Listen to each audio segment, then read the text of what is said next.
Bonjour à tous et bienvenue dans ce nouveau numéro de Voyons voir. C'est au musée des tissus de Lyon que nous allons plonger dans l'histoire d'Yves Saint Laurent.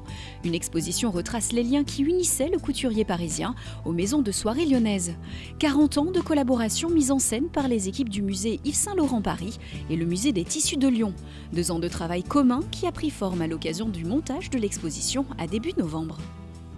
Quelle est la genèse de ce projet ?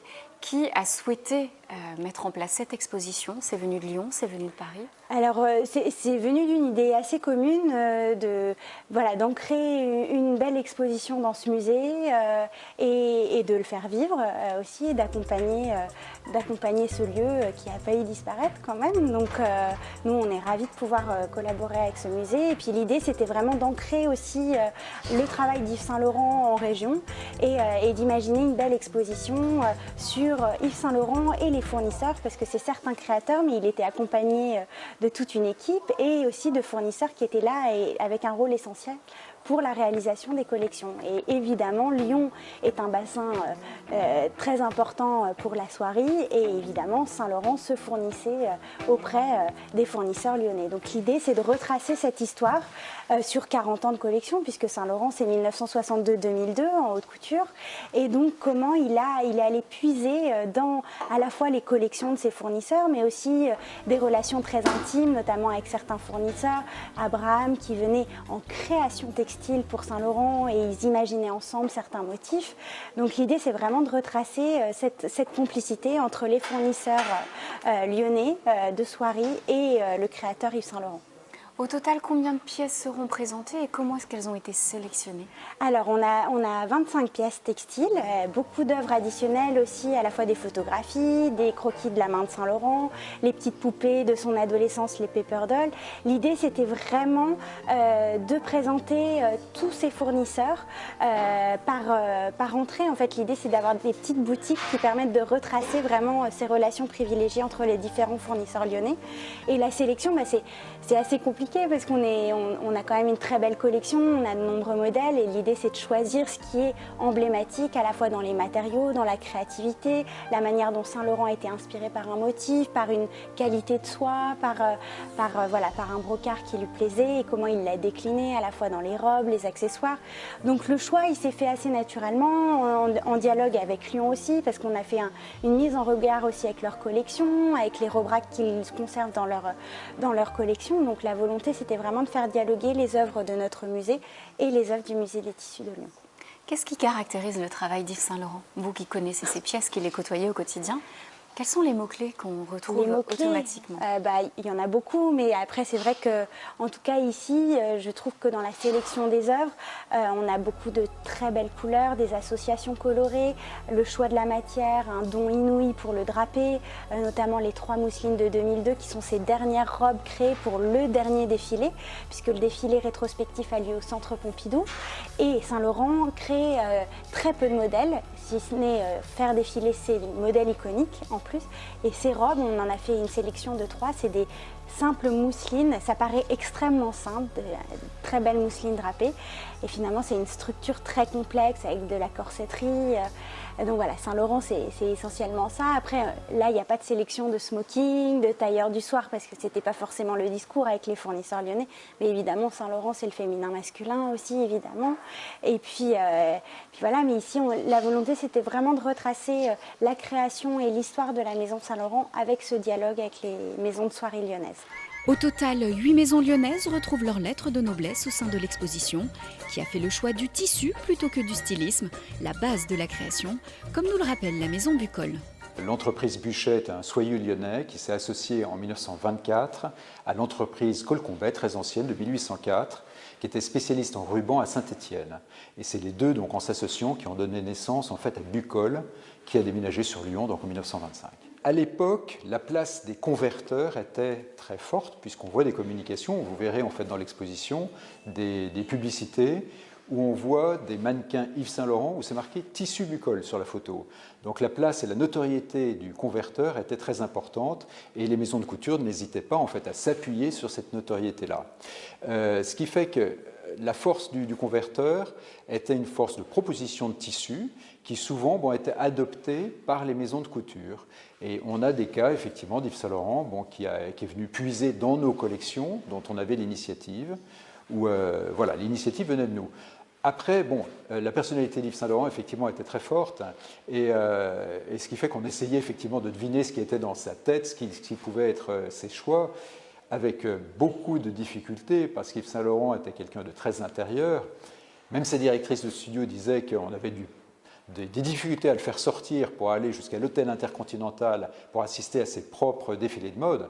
Donc voilà, toute la difficulté, c'était de déposer souvent des valises au moment où c'était opportun, déposer des valises, donc avenue Marceau, avec des choix de tissus qui pouvaient correspondre à ce que l'on pressentait effectivement d'Yves Saint Laurent. À l'image du lien qui unissait Yves Saint Laurent et Bucol, l'attrait des maisons de haute couture parisiennes pour le savoir-faire régional de la soie se poursuit aujourd'hui encore. Le temps de remonter le fil de l'exposition au musée des tissus, direction la Loire pour découvrir la maison Denis et Fils liée à la maison Chanel. En 2016, il y a 3 ans, l'iconique entreprise de luxe français Chanel a choisi d'instituer sa filière soie ici, dans la Loire et en Haute-Loire. Un choix héritier de 30 ans de collaboration. Mais là, un pas est franchi. Une association directe, une forme de reconnaissance. J'en rêvais depuis quelques années. La maison Chanel, c'est une grande histoire. On se connaît depuis 1989. Ils m'ont connu tout petit. Et en fait, je rêvais d'arriver à pérenniser la société, les savoir-faire, car j'en ai vu tellement disparaître dans la région, j'en étais malade. Le fait de se rapprocher d'une grande maison comme ça, on assure la pérennité de l'entreprise, mais aussi toute une filière. Et on sécurise un moulinage en amont, un tissage comme vous venez de visiter et un atelier de teinture. 3 entreprises ligériennes apportent donc leur savoir-faire, les moulinages Ariotor, Bruno et Fils et Hugo Tac ennoblissement pour le traitement, décreusage, filage, tissage, teinture, impression. La filière soie est ici complète, unique en France, pour fournir une matière première noble et vivante qui représente 40% des tissus utilisés par les collections Chanel. Je peux vous dire que, comme vous le dites, on n'est pas dans une prison dorée, on n'est pas derrière un bureau à attendre que tout se passe comme ça. Ils nous font nous remettre en question tous les jours. En fait, le maître mot, ce sont les studios. Donc on doit être présent auprès des studios pour leur apporter de la créativité et les nourrir tous les jours. Si on ne fait pas ça, on est mort. Et je peux vous dire que ça nous donne beaucoup de travail. En concurrence avec comme en Italie, Chanel a choisi Auvergne-Rhône-Alpes, seule région européenne à proposer toutes les étapes de conception du tissu soie. Pour la région, c'est une aubaine. On préserve des emplois, on va même en créer, on cherche du monde, j'en profite pour l'annoncer. On veut continuer à se développer, l'entreprise se développera, les entreprises se développeront, j'en suis convaincu. Donc forcément que c'est que du positif pour une région. La filière soie Chanel rejoint ainsi, mais à distance, le projet 19M qui s'installera à Aubervilliers l'an prochain. Une manufacture des métiers d'art de Chanel qui, comme la filière soie ligérienne, a pour but de redonner une impulsion à ses savoir-faire et attirer de nouveaux talents tout en restant fournisseur aussi pour l'ensemble des maisons de luxe concurrentes en très bonne intelligence donc.